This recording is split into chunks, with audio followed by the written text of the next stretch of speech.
20 तक ऐसे ही प्रयास सभी लोग करिए। बहुत अच्छा आपने पढ़ा।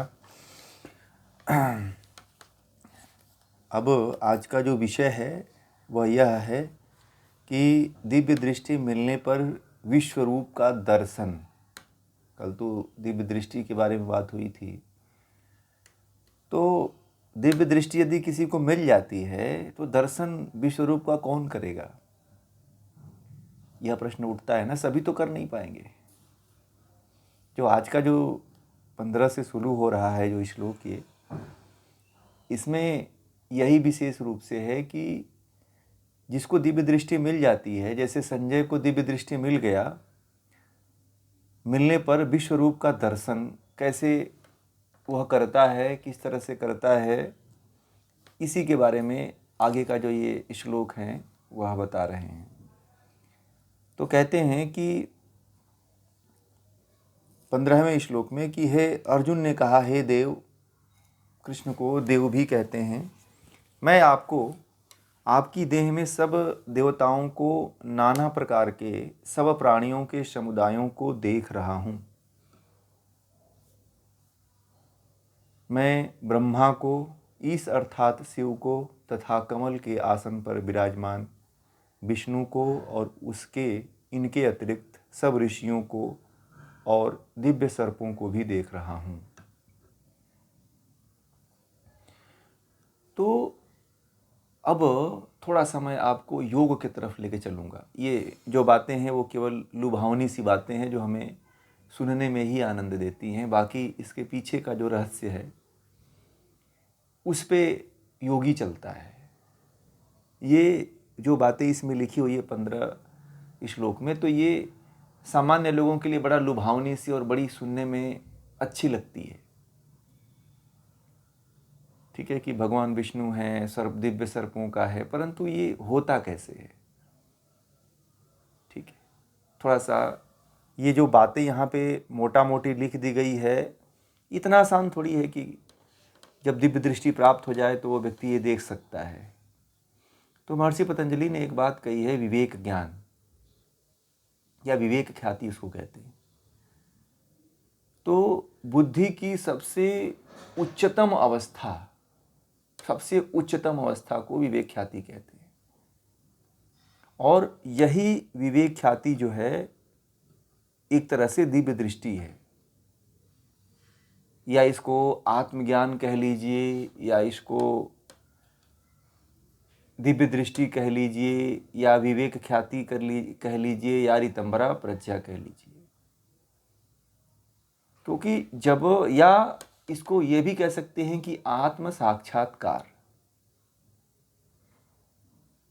जब व्यक्ति या कोई साधक आत्मा का साक्षात्कार कर लेता है तब जाकर के वह अपने दिव्य दृष्टि के द्वारा जो है उस परम ज्ञान का, मतलब उस ईश्वर का साक्षात्कार कर पाता है।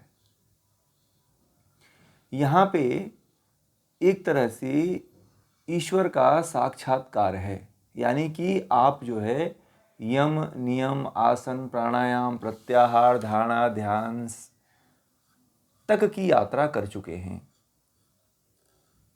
अब आपको केवल समाधि के तरफ जाना है, यानी कि दिव्य दृष्टि आपको मिल गई ध्यान में, आपको विवेक ख्याति मिल गई, आपको ऋतंभरा प्रज्ञा मिल गई। अब आपको ब्रह्म के तरफ जाना है और ब्रह्म का यहीं पे साक्षात्कार करना है। तो ये जो सामान्य रूप से अर्जुन जो ये कह दे रहा है कि मैं आपकी देह में सब देवताओं को, नाना प्रकार के सब प्राणियों के समुदाय को देख रहा हूँ, तो यह बात जो है अर्जुन के साक्षात्कार का अनुभव इसमें लिखा गया है। ठीक है, जब कोई ब्रह्म का साक्षात्कार करता है तो उस समय वह क्या क्या देखता है, क्या क्या अनुभव करता है, वह बातें अर्जुन के रूप में बताई गई हैं। बात समझ में आ गई? जब आप भी उस ब्रह्म के साक्षात्कार तक पहुंचेंगे तो आप लोगों को भी कुछ इसी तरह का दृश्य दिखाई देगा। परंतु हर व्यक्ति का जो साक्षात्कार होता है वह पूरी तरह से अलग होता है, एक जैसे नहीं होता है, वह पूरी तरह से क्या होता है, अलग होता है। अर्जुन ने कुछ अलग साक्षात्कार किया और उसने जैसा किया वैसा भगवान श्री कृष्ण को उन्हीं से कह रहा है कि मैं आपको ब्रह्मा को देख रहा हूँ, विष्णु को देख रहा हूँ। परंतु अर्जुन जैसा व्यक्ति ब्रह्म का साक्षात्कार किया था तभी तो वो वर्णन कर रहा है ना। ये बातें तो अर्जुन कह रहा है, इसका मतलब कि अर्जुन क्या था, मुक्त व्यक्ति था। आप लोगों को पता है कि अर्जुन मुक्त व्यक्ति था। अब यहाँ पे क्लियर हुआ कि अर्जुन ने ईश्वर का साक्षात्कार कर लिया और अर्जुन कोई साधारण व्यक्ति नहीं था। जो व्यक्ति ब्रह्म के विश्व रूप का साक्षात्कार करता है और समाज के लिए, आप लोगों के लिए, हमारे लिए, हम सभी के लिए जो है वह ये विश्व रूप का जो साक्षात्कार किया है उस अनुभव को बताना और हमको देना, ये हमें भी उस तरफ जाने के लिए प्रेरित करता है। समझ में आ गई बात? ये बड़ा सौभाग्य की बात है कि भगवान श्री कृष्ण और अर्जुन जैसे व्यक्तित्व आप लोगों के बीच में हुए हैं, जो आप लोगों को मुक्ति की तरफ जाने के लिए एक रास्ता दिखाने वाले हैं। ऐसे बिरले लोग होते हैं कि जो मुक्ति की तरफ जाते हैं और साथ साथ किसी दूसरे के बारे में भी सोचते हैं। आप लोग बताइए, यहाँ पे दुनिया में आज इतना स्वार्थ बढ़ चुका है कि कोई किसी के बारे में सोच रहा है? बताइए। परंतु देखिए, महान व्यक्ति तो वही होता है और युगों युगों तक व्यक्ति वही जाना जाता है वो जो किसी दूसरे के लिए भी सोचे। एक कवि हुए हैं मैथिली शरण गुप्त जी कि वही पशु प्रवृत्ति है कि आप ही चरे, वही मनुष्य है कि जो मनुष्य के लिए मरे। ठीक है, शायद आप लोग पढ़े होंगे, कविताओं में पढ़े हैं, वही पशु प्रवृत्ति है, वही पशु प्रवृत्ति है कि आप ही चरे, वही मनुष्य है कि जो मनुष्य के लिए मरे। मनुष्य की परिभाषा उन्होंने बताया कि मनुष्य कौन होता है, क्या होता है। तो पशु प्रवृत्ति किसको कहा? मैथिली शरण गुप्त ने कहा कि वह पशु प्रवृत्ति है कि आप ही कमाता है और आप ही खा जाता है। इसको क्या कहते हैं? इसी को पशु कहते हैं। मान लीजिए कि हमने ज्ञान लिया और हम ही इस ज्ञान को लेके मर गए, तो हम क्या हैं? हम पशु हुए ना। तो ये पशु प्रवृत्ति है। हमने जीवन भर कमाया और हम ही खा करके मर गए, तो ये किस में गिने जाते हैं लोग? ऐसे लोग किस में गिने जाते हैं? पशु प्रवृत्ति में गिने जाते हैं। और कहते हैं कि वही पशु प्रवृत्ति, वही मनुष्य है कि जो मनुष्य के लिए मरे। और मनुष्य तो वही है जो मनुष्य के लिए कुछ कर जाता है। मनुष्य किसको कहते हैं पता है आप लोगों को? आप लोग बताइए, मनुष्य की परिभाषा क्या होती है? आप लोगों को पता है कि आप लोग मनुष्य हैं? कितने लोगों को पता है कि आप लोग मनुष्य हैं? हैं? सभी को पता है ना कि हम मनुष्य हैं। परंतु मनुष्य किसको कहते हैं? कोई कार्य करने से पहले जो मनन करता है उसी को मनुष्य कहते हैं। नोट कर लीजिए, किसी कार्य को करने से पहले जो मनन करता है, जो चिंतन करता है, उसी को मनुष्य कहते हैं।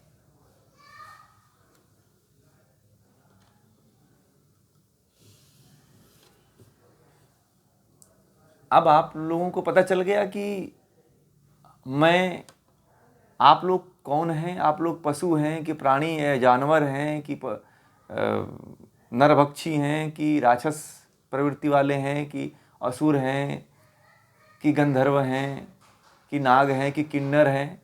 अब पता चल गया। मनुष्य किसको कहा जाता है? जो कोई भी कार्य करने से पहले उसका चिंतन करता है, उसका मनन करता है, उसी को मनुष्य कहते हैं। तो आज के बाद जो है, ये जो पंक्ति मैंने दो बताया है कि वही पशु प्रकृति है, प्रवृत्ति है कि आप ही चरे, वही मनुष्य है कि जो मनुष्य के लिए मरे। इसको जीवन पर्यंत याद कर लीजिएगा। मनुष्य की परिभाषा है और ये दो लाइन, यदि दो लाइनें आपने अपने जीवन में उतार लिया ना, तो शायद आप भी अर्जुन और कृष्ण की कैटेगरी में आ सकते हो। जीवन में जो व्यक्ति केवल अपने लिए और अपने स्वार्थ के लिए करते हुए मर जाता है, वह कहीं का नहीं होता है। उसकी गिनती जो है, ईश्वर जो है पशुओं की कैटेगरी में करता है। मनुष्य तो जरूर रहता है, परंतु उसको ईश्वर की लाइन में डाल देता है कि ये जानवर लाखी है, ये मनुष्य के लायक नहीं है। इसीलिए मनुष्य की कैटेगरी में तो शामिल हो ही चाहिए आप लोग। समझ में आ गई बात?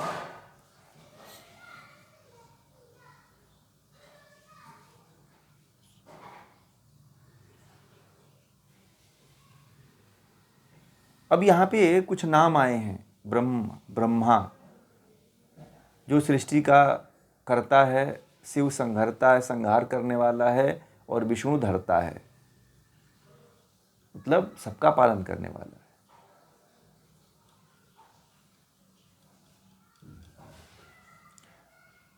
ब्रह्मा जो है सृष्टि के कर्ता धरता है, मतलब क्रिएटर हैं, रचने वाले हैं, और शिव जो है संहार करने वाले हैं, और विष्णु जो है पालन करने वाले हैं।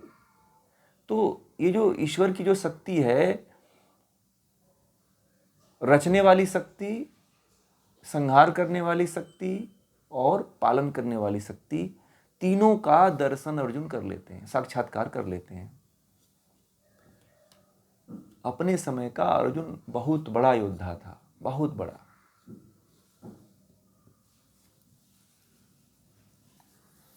और आगे कहता है अर्जुन आगे कहते हैं कि अनेक बाहु, अगले श्लोक में, अनेक बाहु, अनेक उदर, अनेक मुख, उदर मतलब पेट, अनेक नेत्र मतलब आंखें, आपको मैं देख रहा हूं। अनंत रूप वाले आपको मैं चारों तरफ देख रहा हूं। हे विश्वेश्वर, विश्व के ईश्वर, विश्वरूप, ये जो पूरा विश्वरूप ही हो आपका न तो अंत है, न मध्य है, और न फिर आदि है। मुझे कहीं दिख नहीं रहा है। मतलब ये कह रहे हैं कि ये जो जितने भी नाम लिया मैंने, कि आपके जो बाहें हजारों, अनेक तरह की बाहें हैं, अनेक तरह के उदर हैं, अनेक मुख हैं, अनेक आंखें हैं, अनेक जो है आप अनेक तरफ देख रहे हो, अनंत रूप वाले हो, चारों तरफ मैं आपको देख रहा हूं। हे विश्वेश्वर, हे विश्वरूप, आपका न तो अंत है, न मध्य है, न प्रारंभ है। तो जिसका न अंत है, न मध्य है, न प्रारंभ है, वह क्या है? वही ब्रह्म है। यही ब्रह्म का साक्षात्कार है। यदि इतना आप लोग समझ जाते हैं, तो क्या ब्रह्म को आप नहीं जान पाओगे? अब तो ब्रह्म का साक्षात्कार कर सकते हैं कि नहीं कर सकते हैं? गीता पढ़ने के बाद यदि व्यक्ति न ब्रह्म का साक्षात्कार कर पाए, तो फिर इतना सरल और इतना सिंपल भाषा में किसी ने भी नहीं बताया है कि ब्रह्म ऐसा होता है। किसी ने भी नहीं बताया। आप उपनिषद भी पढ़ोगे ना तो थोड़ा कठिन पड़ता है। गीता में पूरा निचोड़ करके रख दिया, दूध दूह करके रख दिया, बस पीने की जरूरत है। दुहा हुआ दूध है और उसका आनंद लीजिए। अब ये नहीं कि इसको पी करके मोटा होना है, ठीक है, पी करके फिर सो जाएं, ऐसा भी नहीं। फिर शरीर में मांस बढ़ेगा, आलस बढ़ेगा, चर्बी बढ़ेगा, हिलना मुश्किल हो जाएगा। इस ज्ञान को लेकर के उपयोग करना है।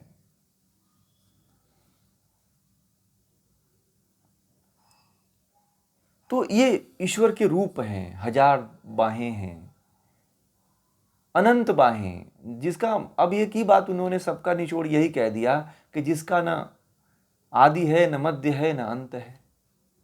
तो अब इससे कुछ हो सकता है क्या? आगे पीछे ऊपर नीचे दाएं बाएं कुछ हो सकता है? बताइए आप लोग।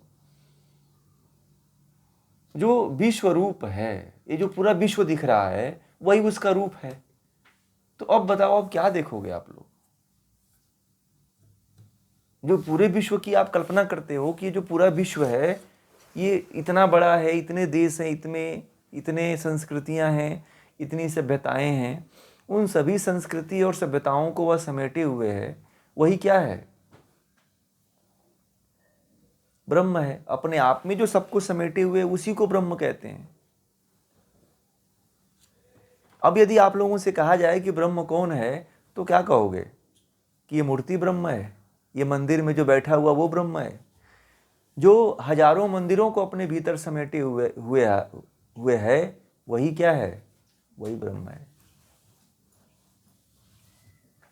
जो विश्व के सभी देशों को, सभी समुद्रों को, सभी नदियों को, सभी आकाश को, हजारों सूर्यों को, करोड़ों आकाश गंगाओं को जो अपने भीतर धारण किया हुआ है वही कौन है? ब्रह्म है। अब आप लोग ध्यान कर सकते हो, कर सकते हैं कि नहीं कर सकते हैं? बताइए। कर सकते हैं ना?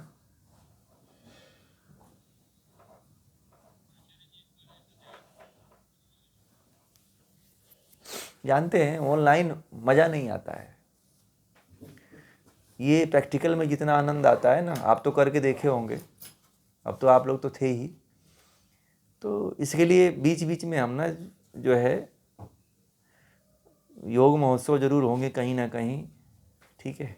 तो उसमें ज़रूर इस करेंगे, बीच बीच में करते ही रहेंगे। योग महोत्सव तो चलता रहेगा, शिविर चलते रहेंगे कि जिसमें सभी लोग जुड़ कर के रूबो सामने जो है इसका आनंद लें तो ज़्यादा बेटर है, ठीक है? और कहीं ना कहीं होंगे। अभी हम लोग बात कर रहे थे भोपाल के लिए, तो भोपाल में हम लोग सोच रहे हैं कि मतलब अभी शिव सोलंकी जी से हमारी बात हो रही थी इसके बारे में, तो हम लोग सोच रहे हैं कि भोपाल के तरफ जो है एक और शिविर या महोत्सव जो है किया जाए, तो व्यवस्था बनेगी तो शिव सोलंकी जी आप लोगों को बताएंगे, उसके अनुसार फिर हम लोग जो है इसका करेंगे। और सब लोग, भोपाल तो केंद्र में है, लगभग सभी लोग आ सकते हैं, बहुत अच्छी जगह है। तो इन सब का ध्यान जो है ना, तब वहाँ पे प्रैक्टिकल मज़ा आता है। ये स्वाध्याय तो चलो ठीक है, परंतु ये सब सामने रह कर के ज़्यादा प्रभावकारी हो जाती है। नेट से तो आप लोग जानते ही हैं, अब नेट में पता नहीं, कोई वीडियो ऑन करते हैं, कोई सो जाते हैं, कोई क्या कर रहे हैं, अब कुछ पता ही नहीं चलता है। अब वहाँ तो हमारे सामने रहने के बाद लोग गलती करते हैं तो वहाँ सुधार देते हैं। अब यहाँ तो सुधर ही नहीं पाएगा, है ना? कहाँ गड़बड़ी है, कैसे बैठे हैं, कैसे आप ध्यान कर रहे हो, क्या कर रहे हो, कौन सी समस्याएं हैं, तो थोड़ा सा असर तो पड़ता है इसका, है ना? तो ये बीच बीच में हम हर महीने में कहीं ना कहीं से मिलते जुलते रहेंगे, जहाँ से ये ध्यान की पद्धतियाँ हैं। ध्यान की पद्धतियाँ हमारे पास हजारों हैं। मैं आप लोगों को ध्यान की पद्धतियाँ बहुत सी करा सकता हूँ, मेरे पास ध्यान की कमी नहीं है। मैं जो है आप लोग एक ही ध्यान की पद्धति करते होगे, केवल योग निद्रा, ठीक है। परंतु मैं आप लोगों को हजारों तरह की ध्यान पद्धतियां करवा सकता हूं, और वो भी शास्त्रीय। ये नहीं कि मनगढ़ंत नहीं। जो भी आप लोगों को मैंने महोत्सव में करवाया था वो सब शास्त्रीय था, और मैंने लिखा भी था, वेद, उपनिषद, गीता, हठ योग, ये सारा सब ग्रंथों का मैंने उसमें अपने पोस्टर में पूरा दिया भी था कि हम कहाँ से ये सारे करवा रहे हैं। तो प्रामाणिक रूप से हम करवाते हैं। ऐसा नहीं कि मन में जो आया अपने मन से बोलते चले गए, लोगों को उलझा रहे हो कि झरने को देखो, तालाब को देखो, पानी गिर रहा है तो बारिश हो रही है, म्यूजिक को सुनो, बांसुरी की आवाज़ आ रही है। अब उसी में व्यक्ति उलझा रह जाता है, क्या वो चेतना की तरफ बढ़ेगा। जैसे फिल्मों का गाना सुन करके वो आनंद लेता है, फिर वही दुनिया में चला आता है, वैसे ही वो भी है। बात समझ रहे हैं ना। तो इसीलिए जो है करीब जितने भी शास्त्र हैं उन सभी शास्त्रों में ध्यान है। गीता में करीब 18 प्रकार का ध्यान है, ठीक है। और हर अध्याय में कम से कम 2-2, 3-3 ध्यान पद्धतियां हैं। गोते लगाना पड़ता है तभी जाकर के हीरा निकलता है, ऐसे नहीं निकलता है। आप लोगों को हर अध्याय में मैं 2-3 ध्यान करवा दूंगा। 11वें अध्याय में करीब 3-4 ध्यान पद्धतियां हैं, ठीक है। और इसमें आप बहुत आसानी से उतर जाओगे, और ध्यान बहुत अच्छा लगता है इसमें। मैंने खुद प्रैक्टिकल इसका पहले साधता हूँ, और आज से मैं नहीं साधता हूँ। गीता पे मेरा कम से कम 25, 26, 27 साल का अनुभव है, ठीक है। शास्त्रों पे मैंने बहुत ज़्यादा दोस्त मित्र नहीं बनाए, परंतु जो पुस्तकों से जो मेरा संबंध रहा है वो दोस्त और मित्र से ज़्यादा रहा है। तो इनका जो पद्धतियां हैं, जो ध्यान है, वो बड़ा आनंददायक है और बड़ा अनुभवी है और प्रैक्टिकल है और वैज्ञानिक है और प्रमाणिक भी है। ऐसा नहीं है कि यहाँ से उठाया वहाँ से मन में जो आया वो बोलते चले गए, ऐसा नहीं है। एकदम ऑथेंटिक है ये ध्यान पद्धतियाँ। और इन ध्यान पद्धतियों पे कोई कार्य भी नहीं किया है। पूरे भारत में आप देख लेना, कोई भी उठता है तो एक उठा करके सुलाता है और योग निद्रा करवा देता है। मैंने लगभग बहुत से सेमिनार और ध्यान वेबिनार और ये सब में देखा है, वो मूल से जोड़ते ही नहीं है ध्यान जी। हाँ, वो रिलैक्सेशन टेक्निक है, तो उसी को ध्यान के नाम से करवाते हैं, उसी को ध्यान के नाम से लोग करवाते हैं, ठीक है। और लगभग जो है भारत में सब रिलैक्सेशन टेक्निक ही कराया जाता है, समझ रहे हैं। योग में जो है ना, जितने योग में जो लोग पढ़ाई करते हैं वो लोग केवल रिलैक्सेशन टेक्निक ही करते हैं। शवासन का बदला हुआ रूप है। ये ध्यान तो किसी गुरु के सानिध्य में रह कर के लिया जाता है, ठीक है। ये ध्यान को करने का और सीखने का आनंद जो है, जब तक आप सानिध्य में नहीं रहोगे तब तक आप वो दूर से ना वो नहीं, मतलब वो आप कैच कर पाओगे। इसीलिए सानिध्य का मतलब होता है समीपता। जब तक आप समीप नहीं आओगे, मैं ज्ञान यहाँ से कितना भी ट्रांसफर करूँ, आप तक नहीं पहुँच पाएगा वो ज्ञान जो आपको मिलना चाहिए ध्यान का। चाहे कोई भी ध्यान हो, वह अगर उसको प्रैक्टिकल अपने भीतर उतारना है तो समीपता जरूरी है। उपनिषदों का जो ज्ञान रहा है और जो ध्यान परंपराएं और टेक्निकें रही हैं, उपनिषद का मतलब होता है नज़दीक निवास करना। तो ऋषि लोग जो है ऋषियों के नज़दीक निवास करके उस ज्ञान को प्राप्त करते थे। तो आप लोग तो संजय की तरह दिव्य दृष्टि के द्वारा ज्ञान प्राप्त कर रहे हो, ठीक है। ये दिव्य दृष्टि है, प्राचीन काल की दिव्य दृष्टि है जिसके द्वारा आप लोग ये ज्ञान प्राप्त कर रहे हो, ठीक है। नई टेक्निक के द्वारा वही चीज आप लोगों को बताई जा रही है, वही बात है, ये दिव्य दृष्टि ही है, समझ रहे हैं। वो उस समय जो है वेद व्यास बहुत बड़े वैज्ञानिक थे। अभी समय जूम और गूगल सबसे बड़े वैज्ञानिक हो गए हैं, जिसके माध्यम से हमारी मीटिंग चल रही है। परंतु प्रैक्टिकल में उतरने के लिए तो समीपता चाहिए। अगर मैं दूंगा भी ना तो वो आपको दूर से भी देने के बाद आपको वो उतना मजा नहीं आएगा और उसको आप एक्सेप्ट ही नहीं कर पाओगे। करवा भी दूं तो आपको उतना मजा नहीं आएगा। ठीक है, तो इसको करवाएंगे, इसको आगे आने वाले समय में। मतलब मैं चाहता हूं कि हर 1-1.5 महीने में जो है आप लोग जो है प्रैक्टिकल से एकदम रूबरू होते ही रहें, जुड़ते ही रहें, एकदम ये पूरा लय बना ही रहे। आप लोग भी रहें, नए लोग भी रहें, आने वाली एक कड़ी जुड़ती भी रहे, तो इस तरह से ज़्यादा लोगों तक पहुँचेगा ये चीज़ें।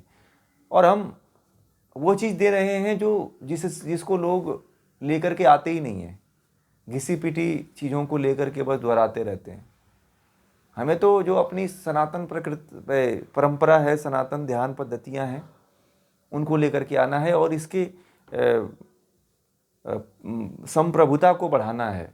गीता हुआ, हमारे ग्रंथ हुए, इनकी वैल्यू को बढ़ाना है। लोगों के बीच में पुनः से इनके प्रति जो सम्मान है, जो इनके प्रति, ग्रंथों के प्रति जो लोगों का भटकाव हो चुका था, जो बहकाव हो चुका था, वो पुनः से जागे भारत में, है ना। तो चलिए हम लोग आगे चलते हैं। अब आगे कहते हैं कि अनेक बाहु, अनेक उदर, अनेक मुख, अनेक नेत्र युक्त आपको मैं देख रहा हूँ, अनंत रूप वाले आपको मैं चारों तरफ देख रहा हूँ। ये तो हो गया 16। 17वें में चलते हैं। कहते हैं कि मैं आपको मुकुट, गदा और चक्र धारण किए हुए, चारों तरफ से तेज की राशि से दीप्त होते हुए, दमकते हुए अग्नि और सूर्य की चमक के समान देदीप्यमान अज्ञेय रूप से युक्त को, जिसे देख पाना भी कठिन है, उसे आपको देख रहा हूं। अब अर्जुन देखिए एक एक एक्टिविटी को बता रहा है। अब कोई साक्षात्कार करता है तो इतनी बारीकी से कोई नहीं बताता है कि मैंने ये चीज देखा। परंतु अर्जुन एक ऐसा व्यक्तित्व है, एक ऐसा योद्धा है जो ये कह रहा है कि उस जो ब्रह्म है, उस ब्रह्म के बारे में अपना अनुभव बता रहा है कि वो मुकुट धारण किया हुआ है, गदा धारण किया हुआ है, चक्र धारण किया हुआ है, चारों तरफ से तेज की राशि से दीप्यमान हो रहा है, मतलब प्रकाश की राशि से दीप्यमान दिख रहा है, दमकते हुए अग्नि और सूर्य की चमक के समान वह दिखाई दे रहा है, और अज्ञेय जिसके बारे में हमें ज्ञान नहीं है उससे वह युक्त है और उसको देख पाना कठिन है, ऐसे आप दिख रहे हो। मतलब वो ब्रह्म के बारे में ब्रह्म से ही कह रहा है। और ये बातें सब जो है, और संजय जो है धृतराष्ट्र को बता रहा है। ठीक है, और कहते हैं कि आप ही परम गेय हैं, जानने वाले हैं, आप ही अविनाशी ब्रह्म हो, जिसका कभी विनाश नहीं होता है, आप ही वह ब्रह्म हो, आप ही इस जगत के अंतिम आधार हो। और अंतिम आधार मतलब कि ये जो जितना ब्रह्मांड है सब उसी ब्रह्म के आधार पर टिका हुआ है। किस पे टिका हुआ है? ये जो पूरा संसार है, ये जो पूरा जगत है, उस ब्रह्म के आधार पर ही टिका हुआ है। आप ही शाश्वत धर्म के अविनाशी रक्षक हो। ये जो सदा से चला आ रहा ये जो धर्म है, उसके रक्षक आप ही हो। और कहते हैं कि आप ही सनातन पुरुष जान पड़ते हो। और सनातन पुरुष किसको कहते हैं? उस ब्रह्म को सनातन पुरुष भी कहते हैं। पुरुष मतलब जीवात्मा नहीं, पुरुष मतलब ब्रह्म। यहाँ पे क्या जोड़ेंगे?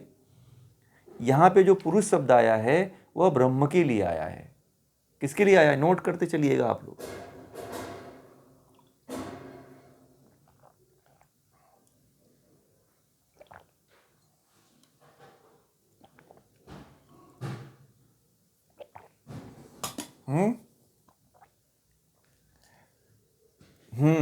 नोट कर लीजिए। मतलब यहाँ पे कि आप ही परम ज्ञेय मतलब जानने योग्य हो। ठीक है,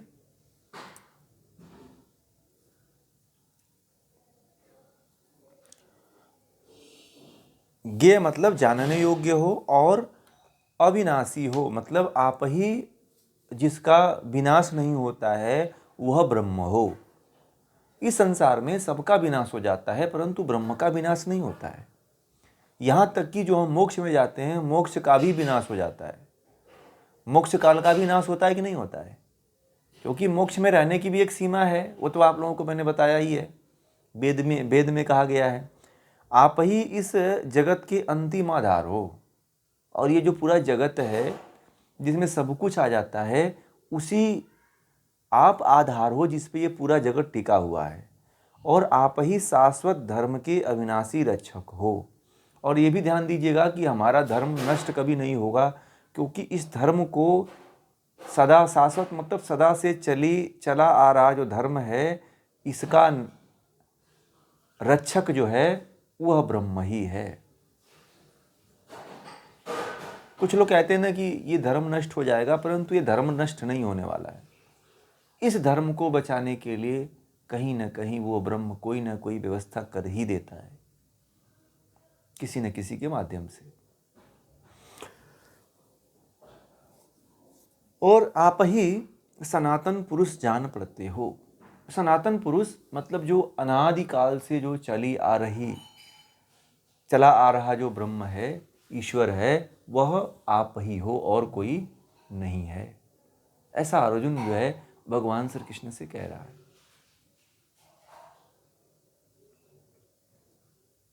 ये नाना रूपों को देखना और उसके, अब यहाँ पे देखिए इतनी बात हुई, कभी कहीं पे किसी व्यक्ति विशेष की बात हुई नहीं हुई ना। एकदम जो बात हो रही है वह ब्रह्म की बात हो रही है। जो बात हो रही है वह सीधे ईश्वर की बात हो रही है। यहाँ पे किसी व्यक्ति विशेष की बात नहीं हो रही है, किसी जड़ वस्तु की, किसी पत्थर की, किसी मूर्ति की, किसी फोटो आदि की, किसी देवी के प्रतिमा आदि की बात नहीं हो रही है। यहाँ पे सीधे ब्रह्म की बात हो रही है। ब्रह्म के अलावा और किसी की बात नहीं हो रही है। दूसरी चीज आगे के श्लोक में कह रहे हैं कि जिसका न आदि है, न मध्य है, न अंत है, जिसकी शक्ति अनंत है, जिसकी भुजाएं अनंत हैं, सूर्य चंद्र जिसके नेत्र हैं, और जिसका मुख धधकती हुई आग के समान है, जो अपने तेज से सारे विश्व को तपा रहा है, मैं ऐसे आपको देख रहा हूं। अब देखिए, अब इसमें कुछ बचा ही नहीं है कि हम कहीं पे ब्रह्म को न देख पाए। जहां जहां दृष्टि आप डालोगे वहां वहां पे ब्रह्म ही है। अब ये उन्होंने कह दिया कि जिसका न आदि है, न अंत है, न मध्य है। तब जिसका आदि भी नहीं है, न अंत है, न मध्य है, तो कुछ बचा ही नहीं फिर तो सब वही है। फिर ये कह रहे हैं कि जिसकी शक्ति अनंत है। हमारी शक्ति तो सीमित है ना, हमारी आपकी पूरे संसार में हर व्यक्ति की, जितने भी प्राणी जगत है उन सभी की शक्ति सीमित है। परंतु जो ईश्वर है, जो परमात्मा है, उसकी शक्ति अनंत है। आगे कहते हैं कि जिसकी भुजाएं अनंत हैं और जिसकी बाहें हजारों हैं, जो हजारों लोगों का पालन कर रहा है, करोड़ों अरबों खरबों लोगों का पालन कर रहा है। और कहते हैं कि जो सूर्य और जो चंद्रमा है वह ब्रह्म का क्या है? आंखें हैं, नेत्र हैं। ठीक है, तो यदि आप कभी ब्रह्म सूर्य और चंद्रमा को देखो तो क्या कल्पना करो कि ये भाई, ये तो ब्रह्म की दो आंखें हैं। ठीक, यदि इतना भी अगर आप पूरे ब्रह्मांड में देखते हो तो ब्रह्म को आप देख लोगे। अच्छा ये बताओ, कभी आप लोग जो है एकांत में बैठ कर के प्रकृति को कभी देखते हो आप? बताइए, कितने लोग हैं जो कभी एकांत में बैठकर आकाश में देखते हैं, जंगल में देखते हैं, नदी में देखते हैं, पहाड़ में देखते हैं? कितने लोग देखने का प्रयास करते हैं? कभी बैठते हैं आप लोग?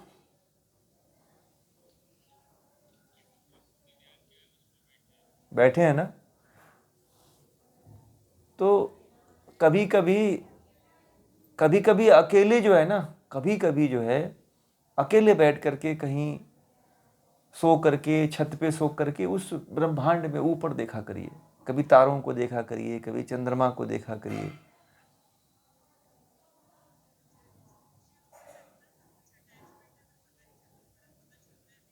ये सभी लोगों के लिए है कि आप सभी लोग जो है कभी ना कभी इस चीज़ को देखिए, क्योंकि इनका कहीं ना कहीं हमारे साथ बहुत बड़ा जुड़ाव है, बहुत बड़ा लगाव है।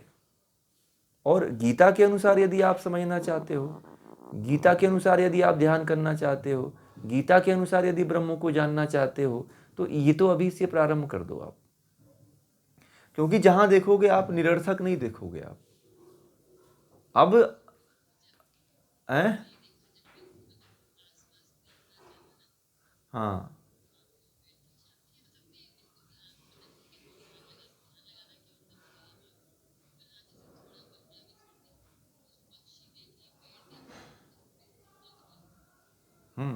बहुत अच्छा, ठीक है, ऐसा होता है। हाँ हाँ, बहुत।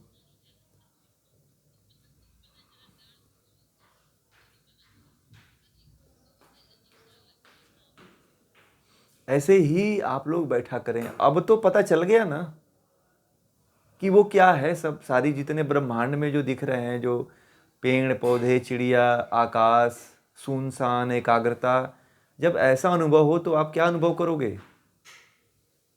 कि आप ब्रह्म का साक्षात्कार कर रहे हो।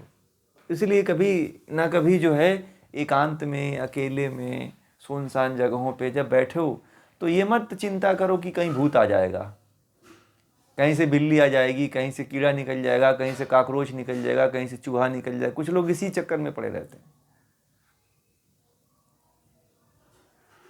ठीक है, तो ध्यान आप नहीं कर पाओगे। जो जैसे पूनम जी ने कहा, ये इन्होंने बहुत अच्छा अनुभव किया कि जब ये देखती हैं तो ये इनको पता ही नहीं चलता है कितने समय बीत गया, कितना बीत गया, और लगता है कि देखते ही रहो, प्रकृति को निहारते ही रहो, इसमें मग्न ही रहो, आनंद में रहो।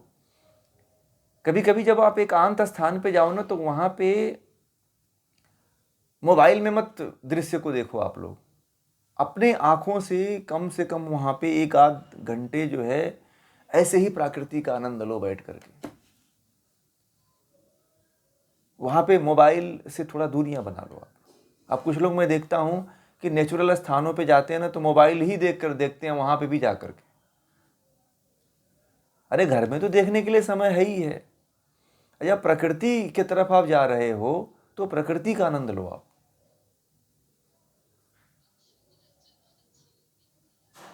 परंतु उसमें उसमें भी आसक्ति मत लगाइए। जैसे पक्षी है या प्रकृति है, उसमें भी आसक्ति मत लगाइए। आप उससे ऊपर आगे बढ़ते रहिए।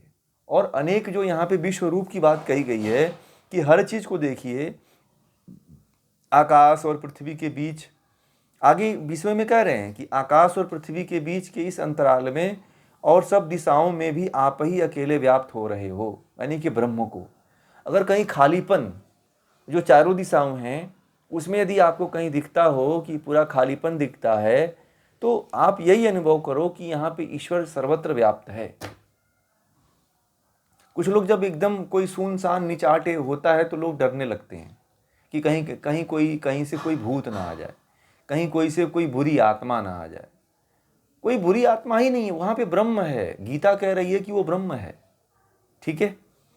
और हे महात्मन, आपके इस उग्र अद्भुत रूप को देखकर तीनों लोग डर के कांप उठ रहे हैं।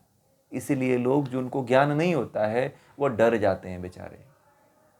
मैं इसको कभी गीता का जो ध्यान है ना, ये जो विश्व रूप जो 11वां अध्याय है, इसका मैं ध्यान कभी आप लोगों को आने वाले जो शिविर हैं या जो महोत्सव होंगे उसमें करवाऊंगा। इस बार गीता के 2-4 ध्यान को मैं लेकर के आप लोगों के बीच में आएंगे। तो बहुत महत्वपूर्ण गीता के ध्यान है। गीता का ध्यान इतना हमारे नज़दीक है कि आप परमात्मा से जल्दी रूबरू हो सकते हो। और प्रकृति में जो है, जो प्रकृति की जो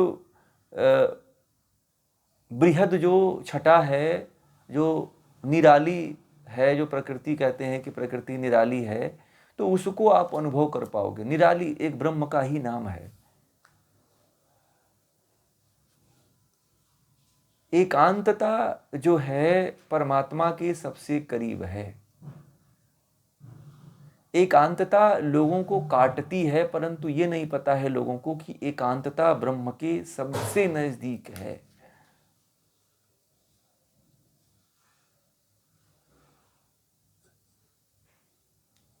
इसमें से अधिकांशतः आप लोगों में से बहुत से ऐसे लोग हैं जिनको एकांतता प्रिय नहीं है। जिनको एकांतता प्रिय नहीं है, वह व्यक्ति कभी ब्रह्म के निकट नहीं जा सकता है, कभी ब्रह्म को प्राप्त नहीं हो सकता है, कभी ब्रह्म का साक्षात्कार नहीं कर सकता है। इसीलिए जो है ब्रह्म की निकटता एकांतता में ही होती है। लोग एकांत से बड़ा दूर भागते हैं, पता है। मुझे जितने आज तक लोग मिले, वो कोई ऐसा व्यक्ति नहीं मिला जो ये कहता हो कि मुझे एकांत में रहना ज्यादा अच्छा लगता। अधिकांश लोग ये कहते हैं कि नहीं, वहां पे तो एकदम सुनसानी है, वहां मजा नहीं आएगा। और बहुत से लोग मुझे यही कहते हैं कि मुझे डर लगता है एकांत से, अकेले में मैं रह नहीं सकता, रूम में नहीं रह सकता, मेरे साथ कोई रहना चाहिए, लाइट चाहिए। कुछ लोग पूरे लाइट जला करके दिन सोते हैं, रात में भी सोते हैं लाइट जला करके, इतना डरते हैं। कुछ लोग काकरोच से डरते हैं, कुछ लोग चूहे से डरते हैं, कुछ लोग मच्छरों से भी डरते हैं।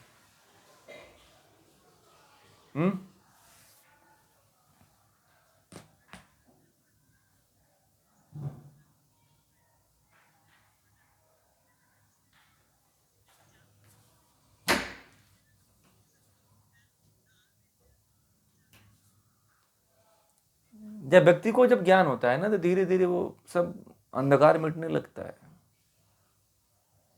डर जो है व्यक्ति को उसके वास्तविक स्वरूप से बहुत दूर कर देती है। आप लोग गीता पढ़ रहे हो तो अब पता चल रहा है वास्तविकता हर व्यक्ति के लिए गीता क्यों जरूरी है पढ़ना। आप लोगों को समझ में आ रही है गीता क्यों जरूरी है पढ़ना। अमेरिका जैसे देशों में गीता क्यों पढ़ाना शुरू हो गया। वहां तो गीता अनिवार्य हो गई, वहां जो गीता पढ़ाना अनिवार्य हो गई, क्योंकि जो गीता पढ़ लिया, मुझे लगता है कि वह सब कुछ पढ़ लिया। आज अमेरिका के बच्चे गीता पढ़ रहे हैं और समझ रहे हैं, परंतु हमारे यहाँ के नौजवान लोग ही नहीं पढ़ रहे हैं।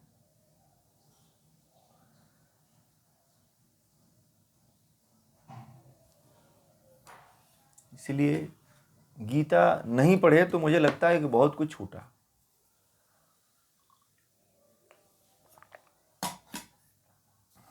क्या किसको मिल जाएगा और कौन व्यक्ति क्या पा करके कहां चला जाएगा, ये कोई नहीं जानता है। अब इसमें से आप लोगों में से जितने लोग हैं, वो यहाँ पे बहुत लोग तो बहुत कुछ पा लेंगे और बहुत लोग ऐसे भी हैं जो कुछ नहीं पा पाएंगे। परंतु मुझे लगता है कि इसमें से जितने लोग जुड़े हुए हैं सब लोग पा जाएंगे, क्योंकि सभी लोग जो है यहाँ पे भगवत प्रेमी हैं और वास्तव में कुछ जानने के लिए, कुछ सीखने के लिए इसमें लोग जुड़ते हैं। ऐसा नहीं कि कोई दबाव से इसमें कोई आता है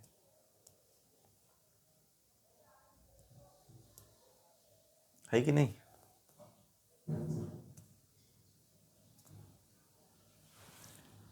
तो इस तरह से जो है अभी बहुत से ऐसे विषय हैं, और अभी आज हम लोग जो है इतना ही रहने देते हैं, और कल जो है इसी कड़ी